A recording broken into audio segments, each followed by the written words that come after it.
సూర్యాపేట జిల్లా కోదాడ నియోజకవర్గం మోతై మండల కేంద్రంలో ప్రభుత్వ జూనియర్ కాలేజీని ఏర్పాటు చేయాలి అని ప్రభుత్వాన్ని డిమాండ్ చేస్తున్నాను అని పీడీఎస్యు తెలంగాణ రాష్ట్ర ప్రధాన కార్యదర్శి విప్లవ్ రాజ్ చెప్పారు.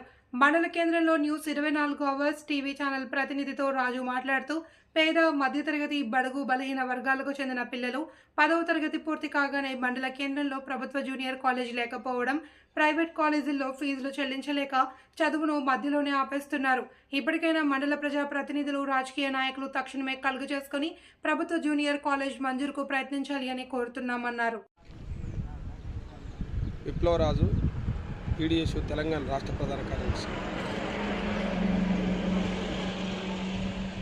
ఈ మండలంలో జూనియర్ కళాశాల కావాలనేసి గత